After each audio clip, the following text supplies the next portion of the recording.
ketidakadilan gender. Baik, Saudari Andini, bagaimana menurut Anda mengenai gender inequalities atau ketidakadilan gender? Menurut pendapat saya, ketidakadilan gender atau biasanya disebut dengan ketidaksamaan gender antara laki-laki dan perempuan, yang dimana pada umumnya dikatakan bahwa derajat laki-laki lebih tinggi dibanding derajat perempuan, sehingga sekarang banyaknya laki-laki yang memperlakukan perempuan semena-mena, seperti laki-laki berketergantungan dengan perempuan dalam hal pekerjaan, sehingga perempuan lebih banyak bekerja dibanding laki-laki. Dan juga pendidikan sekarang bagi perempuan dianggap sebagai hal remeh, yang dimana dikatakan bahwa walaupun perempuan bersekolah setinggi-tinggi apapun, ujung-ujungnya nanti akan bekerja di dapur, tapi hal itu akan ditentang secara langsung, karena dimana persamaan gender antara laki-laki dan perempuan memang beda, tetapi derajatnya harus tetap berbeda juga. Baik, Saudari Andini, terima kasih atas pendapat Anda mengenai gender inequalities. Itulah pendapat teman saya mengenai materi yang saya angkat, yaitu gender inequalities atau ketidakadilan gender. Baik, Assalamualaikum warahmatullahi wabarakatuh. Perkenalkan, saya Azhara Federika dari kelas 11 perhotelan 1. Kali ini saya akan mewawancarai Ibu Harnini selaku guru perhotelan mengenai dengan judul saya, yaitu ketidakadilan gender. Baik Ibu, bagaimana menurut Ibu tentang materi yang saya angkat, yaitu ketidakadilan gender? Menurut saya, pendapat saya mengenai ketidakadilan gender di era sekarang bisa kita lihat dari banyaknya kasus KDRT yang membuat orang beranggapan bahwa derajat perempuan lebih rendah karena masa depan perempuan hanya untuk mengurus rumah tangga, yang membuat lelaki berpikir hanya mereka yang patut dihargai karena menopang beban keluarga sendiri. Maka dari itu saya berharap kita harus merubah pemikiran masyarakat kita dengan edukasi. Baik, itulah pendapat dari Ibu Eni. Terima kasih banyak Ibu.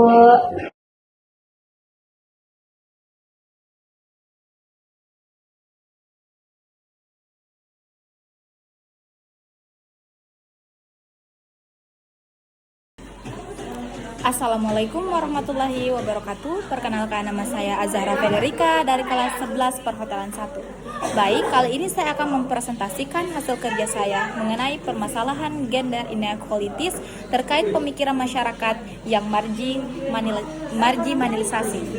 Baik, saya akan menjelaskan sedikit mengenai gender inequalities. Gender inequalities atau ketidakadilan gender, di mana sesuatu pihak menentukan kedudukan sesuatu dengan melihat status gender. Seperti misalkan laki-laki menganggap kedudukan perempuan lebih rendah dibandingkan laki-laki. Salah satu faktor dari gender inequalities ini bisa disebabkan dari kesenjangan sosial, budaya, ataupun pemikiran yang masih berlalu-lalu mengikuti nenek moyang. Adapun berdasarkan hukum tentang gender inequalities ini seperti dijelaskan pada pasal 28B ayat 2 Undang-Undang Dasar Negara Republik Indonesia tahun 1945 yang berbunyi setiap anak berhak atas kelangsungan hidup, tumbuh dan berkembang serta berhak atas perlindungan dari kekerasan dan diskriminasi.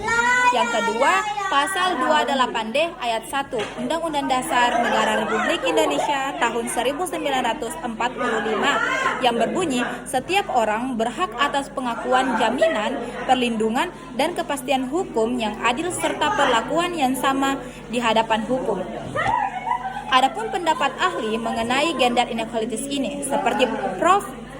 Dr. Siti Fatimah yang menyatakan bahwa ketidakadilan gender di Indonesia bisa diatasi dengan edukasi melalui pendidikan yang lebih berkualitas. Dan adapun dari pendapat ahli yang kedua, yaitu Dr. Insinyur Sri Mothensi Aditomo yang menyatakan bahwa ketidakadilan gender sangat berpengaruh terhadap kualitas hidup dan lingkungan. Adapun fakta yang bisa kita lihat dari kehidupan sehari-hari kita. Yang pertama, kita banyak melihat kasus KDRT atau kekerasan dalam rumah tangga. di mana KDRT ini lebih kebanyakan bahwa yang melakukan adalah laki-laki terhadap perempuan. Dan yang kedua, kita banyak berjumpa mengenai pendidikan perempuan, di mana yang dianggap perempuan tidak pantas untuk mendapatkan pendidikan yang lebih, karena orang beranggapan bahwa takdir perempuan hanya mengurus rumah tangga, jadi tidak diperlukannya pendidikan yang lebih. Justru sebaliknya, laki-laki harus memiliki pendidikan yang tinggi karena dianggap dia yang akan mencari nafkah bagi keluarga. Dan yang ketiga, seringkali kita temui kesenjangan sosial di mana-mana, di mana orang memandang kita ketika kita dalam segi finansial lebih rendah dari orang tersebut, maka derajat kita dianggap lebih rendah. Padahal sesama manusia sudah pastinya kita adalah makhluk sosial dan di mana kita membutuhkan orang lain untuk hidup. Saya, Azara Federica, sangat berharap bahwa ketidakadilan gender ini atau gender inequalities ini dapat ditangani dengan serius dan juga kita dapat memberikan edukasi yang lebih kepada masyarakat mengenai pemikiran-pemikiran tentang masalah gender ini. Gender inequalities ini menyebabkan pada kualitas hidup kita dan juga menimbulkan generasi-generasi yang patriarki. Kita harus menghindari hal tersebut demi terjadinya kedamaian untuk kehidupan kita dengan juga kualitas hidup yang lebih tinggi.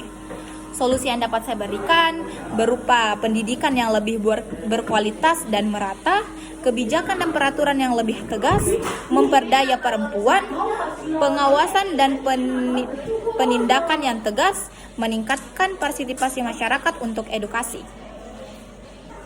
Dan yang terakhir yaitu pencegahan dari gender inequalities ini, seperti meningkatkan kesadaran masyarakat dengan fakta yang beredar, mengubah stereotip dan norma sosial, meningkatkan akses sumber daya perempuan dan laki-laki, mengandalkan serta masyarakat baik maupun perempuan dan laki-laki. Baiklah, itu adalah presentasi saya.